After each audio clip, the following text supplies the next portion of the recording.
Hey everyone, just got exiled to this path.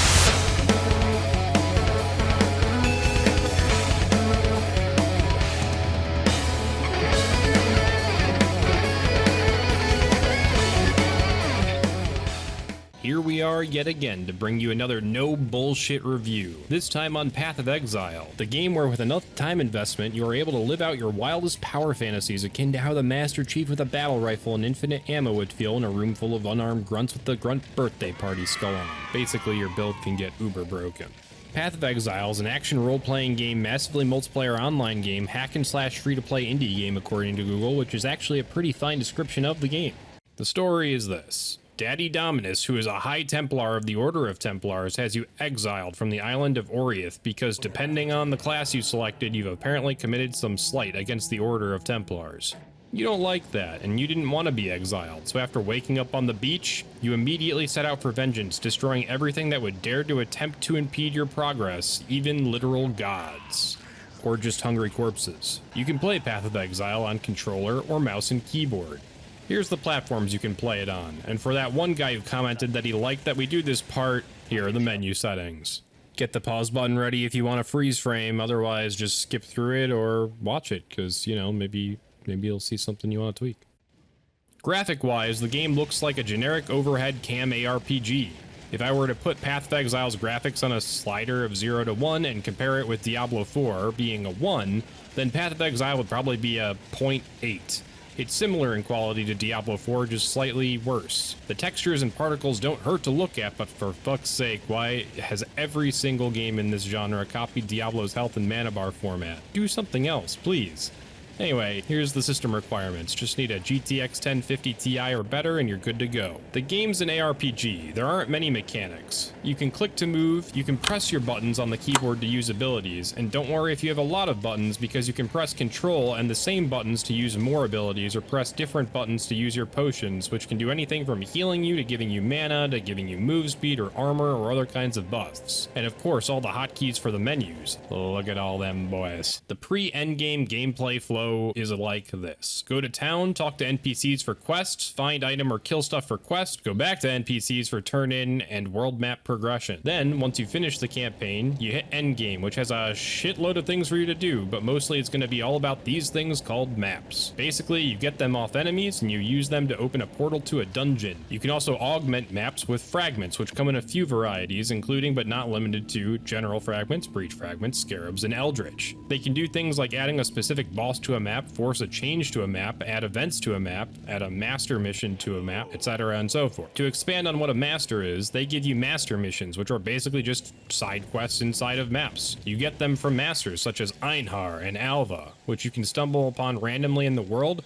or purposely through augmenting maps. They will have things for you to do like slaughtering a horde of beasts so that you can later use a blood ritual to craft gear. Or you can do a temporal incursion, which is a timed event wherein you have a set amount of time to kill dudes, but every dude you kill gives you some extra time. Really, I could expand this whole section and make a whole video on it, but you get the point. There's a ton for you to do. There is an absolute ass ton of abilities, and there is an extremely wide range of combinations and builds you can make. Some are piss poor, others are godlike. You get skill gems from just playing the game, which can be socketed into your gear, subsequently granting you the use of the ability associated with that gem. You got things like Frostblink, which allows you to teleport, leaving behind and creating on arrival a damage area that slows. There's Shield Charge, which dashes, causing enemies in the way to be knocked back or stunned. There's Sniper's Mark, which causes the marked target to take increased projectile damage and causes projectiles that hit them to split and hit other enemies. There are a ton more, so here's some screenshots showing a bunch of them. If you like ARPGs and you like crafting, well then you're gonna do this over the possibilities in this game. Every currency item in the game not only holds value in the economy, but also can be used to alter items in a typically random manner. Anywho, you can use essences, which upgrade an item to rare or reroll the stats on an item, guaranteeing certain stats, like these, depending on what kind of equipment you're modding.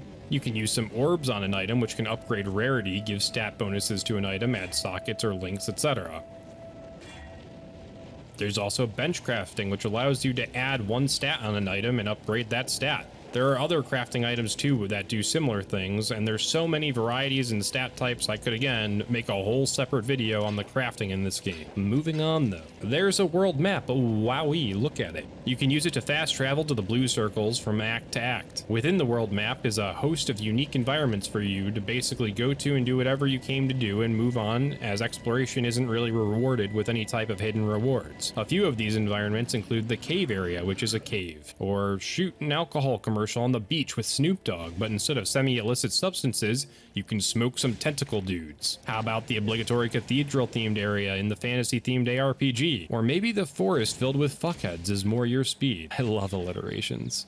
Anyway, there's more, but you get the picture. There's good environmental variety. There are no explicit difficulty sliders or anything like that in Path of Exile. The game's difficulty is as hard as you want to go. Want to blast through content without a care in the world? Run maps. Want to take on uber bosses? Get that boss killer build together and buy some boss maps and die repeatedly to degen. As for enemy variety, well, you've been watching me slaughter trash mobs mostly for the past few minutes, so there's a lot of them obviously, but there are also groups of blue enemies which just have some extra traits that you can see under their health bar. These guys are fire and ignite resistant.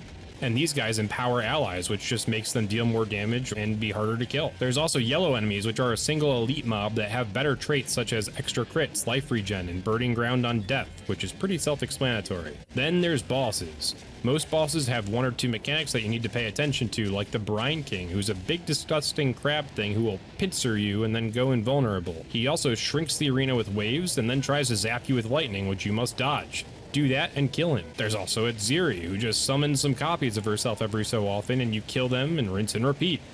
Some higher tier bosses like the Cortex boss fight are a lot stronger, however, and have like 15 mechanics you have to pay attention to or suffer certain death. Seriously, look at all these. There's even another clip in this video where I died to this guy. Do you like loot? Do you drool over it? Fiend for it? Well, boy howdy, do I have good news for you. This game has loot with all capital letters. There's gear which gives you stats, there's skill gems, there's divination cards which can be turned in for rewards, there's currency, there's swaths of crafting materials. This game is the rule 34 of loot. If it exists, there's loot of it. If you just can't get that rare drop on the ground, well, you can probably find it on the trade website. That's right, there's a website. This game has you basically use Craigslist. You find what you want, message the dude, hope they respond, meet up in game, and make the exchange. Mildly inconvenient, but it is safer than Craigslist in the sense that you won't get abducted and sold on the black market than wake up with a kidney missing, I guess. This game is a bit of a grind fest, but there's a shit ton of activities, so at least you can change how you grind. This is a somewhat old ARPG that actually allows people to trade with each other, so of course you're going to have your giga greasers that will sit there and make bots and or farm for hours on end and sell things for real world money. It's pretty lame, but all you can really do is just sit there and angrily shake your fist and hope they get banned. Here's another thing in this game I could make a whole video on: the character customization. Starting with your gear, you can wear a helmet, chest armor, boots, gloves, 2 rings, an amulet, a belt, and yet again no pants for the thing to hold up, which is a common theme in ARPGs for some reason. A main hand weapon and an offhand weapon that you can switch between. Instead of a skill tree, you have what I like to call a skill forest. There's a ton of nodes in this forest and they all grant passive bonuses. Every player in the game has the same skill forest, but you start in a different spot based on your class. It looks daunting and is a large barrier to entry for new players, but you can simplify this by recognizing that the primary nodes which matter grant damage or life. Go for those. You can also respec nodes for a small fee. Here are the classes. You can be a Templar to praise the Lord. The Shadow is a murderous psychopath. The Marauder is a big guy with a hammer who knows 3 words: fuck you and up. The Scion, who you must unlock and who's kind of a jack of all trades. The Ranger, who crouches and shoots a bow. The Duelist, who is presumably pretty good with that sword. And lastly, take a trip to the bottom of a lake with a stone tied to you as the Witch. She do be cute though. Lastly, it is a free game, so you know they have to make money somehow. You know they got them microtransactions for cosmetics. Hell yeah, look at them.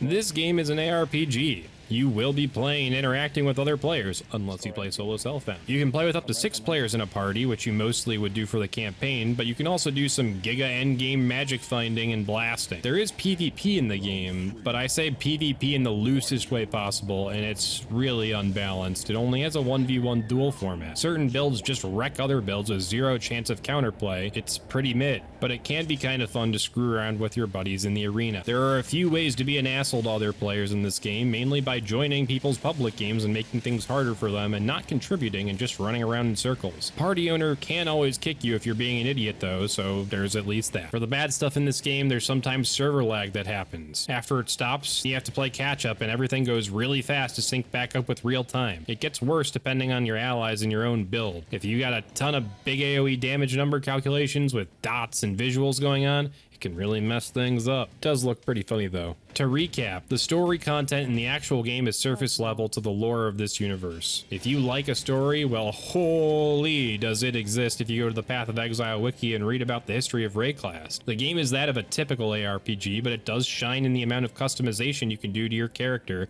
and how many builds you can make. It's kinda nuts. Most of the boss fights do have a good variety of unique mechanics to pay attention to.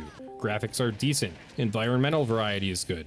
Real money trading is an issue in this game, and PvP content takes a sideline to PvE, so it doesn't really matter as much. The lag thing can really be annoying, especially if you play with big parties often. If you like ARPGs like Diablo, you'll like the way Path of Exile tweaks the formula. On our patented 0 to 1 scale, we rate this game over a 9,000th. Get it? If you enjoy our no bullshit review but haven't subscribed, liked, or commented on our videos yet, I'm here to ask you, why? Just do it. Do it now. Do it. Come on. You literally just have to move your finger to the sub. Anyway, thank you. Good night. And don't forget to turn your sump pump on if it rains and you have a leaky basement.